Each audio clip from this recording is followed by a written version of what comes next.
انداز دیکھیے، ارشاد فرمایا والعصر، رب فرماتا ہے مجھے زمانے کی قسم ہو۔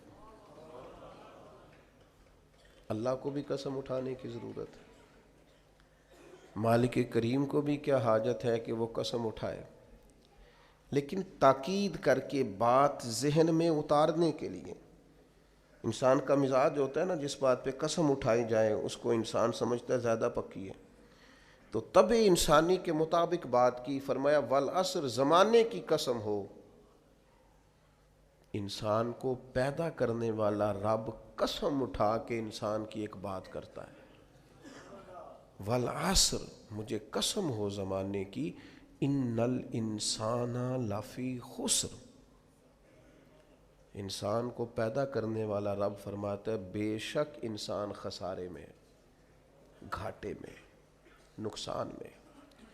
لوگ اس کو کہہ رہے ہیں بڑا سیٹ ہے، لوگ کہہ رہے ہیں بڑا کامیاب ہے، یہ بھی کہہ رہا ہے اللہ کا بڑا شکر ہے، لیکن پیدا کرنے والا رب، انسان کو بنانے والا، اس کو جاننے والا رب فرماتا ہے مجھے زمانے کی قسم ہو یہ نقصان میں ہے۔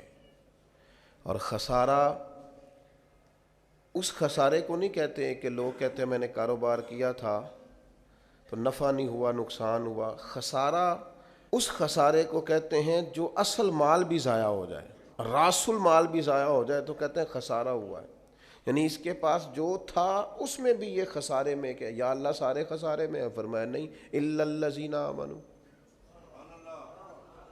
جن میں 4 صفتیں پائی جائیں وہ نہیں خسارے میں۔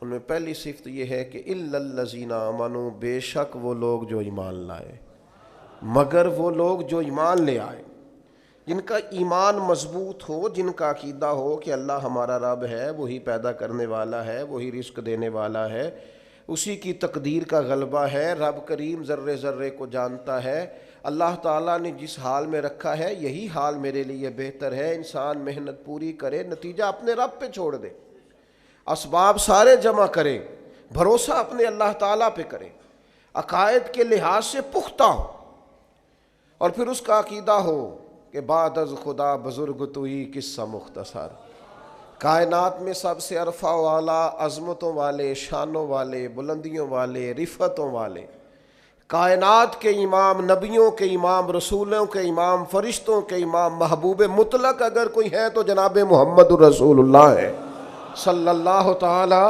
علیہ وسلم۔ سب سے اولا ہو اعلیٰ ہمارا نبی، سب سے بالا ہو اعلیٰ ہمارا نبی، اپنے مولا کا پیارا ہمارا نبی، اور دونوں عالم کا دھولا ہمارا نبی۔ نظریاتی پختگی حاصل ہو، عقائد پختہ ہو، ایمان میں عقائد پوری طرح داخل ہے، عقائد اہل سنت کا پابند ہو بندہ۔ پھر ایک اور بنیادی عقیدہ ہے، اسی ضمن میں سارے عقائد آ جاتے ہیں، فرشتوں پر بھی ایمان ہو، اللہ کے تمام انبیاء پر ایمان ہو، اچھی بری تقدیر پر ایمان ہو، لیکن ایک بنیادی عقیدہ جس کو عقیدہ آخرت کہا جاتا ہے، اس پر انسان کا ایمان ہونا بڑا ہی ضروری ہے۔ اگر آخرت پر ایمان کمزور ہو جائے تو دنیا میں جتنے بھی عمل ہم کرتے ہیں یہ سارے کمزور ہو جائیں۔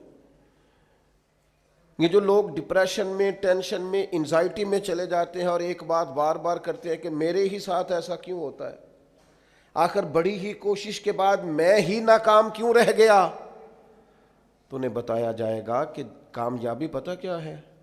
لا یستوی اصحاب النار و اصحاب الجنہ، اصحاب الجنت هم الفائزون، جنتی اور جہنمی برابر نہیں ہیں، کامیاب وہ ہیں جنہیں اللہ تعالیٰ نے اصحاب جنت بنایا ہے۔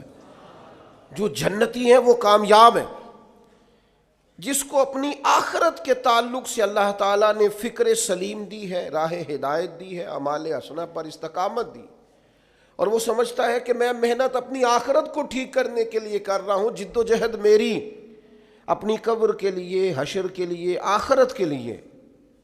آخرت پر جس بندے کی توجہ ہے وہ بندہ کامیاب ہے۔ اس لیے دنیا میں اگر دنیاوی طور پر کوئی ناکامی آ بھی جائے تو کوئی اتنی بڑی ناکامی نہیں ہے، اس لیے کہ اصل کامیابی آخرت کی کامیابی۔ تو عقائد مضبوط ہوں، اور پھر عقائد اہل سنت کی پابندی اس کے پاس موجود ہو، نہ رفض کی طرف اس کا رجحان ہو، نہ خارجیت کی طرف اس کا رجحان ہو، اس کے نظریات ستھرے ہوں، اجلے ہوں، خوبصورت ہوں، وہ رسول پاک کی ذات گرامی کی پوری غلامی کرنے والا وہ شخص، تو اس کے نظریات اعلیٰ ہوں۔ تو فرمایا کہ انسان خسارے میں ہے الا الذین آمنوا، مگر وہ لوگ جو ایمان لائے، وعملوا الصالحات، اور جنہوں نے نیک اعمال کیا۔ اور یہاں بات ختم نہیں ہوئی، دو صفتیں اور بھی پیدا کریں۔ یہ دو باتیں ان کی اپنی ذات تک تھیں، آمنوا وعملوا الصالحات، یہ دو باتیں ان کے اپنے لیے تھیں۔ اب وہ سوسائٹی کو کیا دیں؟ دو کام معاشرے کے لیے بھی کریں، وتواصوا بالحق، حق بات کی نصیحت کریں وہ معاشرے میں، خیر کی بات کی نصیحت کریں، وائرل باتیں نہ کریں۔ کہ آج کل یہ موضوع چل رہا ہے تو ذرا میں اس پر بولوں گا تو کچھ ویوز میرے بھی بڑھ جائیں گے، وائرل باتیں نہیں کریں وہ، وتواصوا بالحق، وہ حق بات کی نصیحت کریں، کلمہ حق کہیں اور حکمت کے ساتھ کہیں، ادعو الی سبیل ربک بالحکمہ، دانائی کے ساتھ کہیں، لوگوں کو سمجھانے کی نیت سے کہیں، کلمہ حق ان کی زبان پر آئے۔ اور میرے نبی پاک علیہ السلام نے فرمایا سب سے افضل جہاد ظالم بادشاہ کے سامنے کلمہ حق کہنا ہے۔ آپ حق کے ساتھ کھڑے ہوں، پھر آپ لوگوں کو امر بالمعروف کریں، پھر نہی عن المنکر کہیں، اور وہ بھی بندہ دیکھ کے نہیں۔ اگر امیر آدمی غلطی کر رہا ہے تو پھر آپ خاموش ہیں، اور کسی غریب کو کرتے دیکھ لیا ہے تو آپ نے دینی حکمت کو بھی پیش نظر نہیں رکھا اور اسے رسوائی کر دیا ہے، آپ نے اسے سخت ترین تکلیف سے گزار دیا ہے۔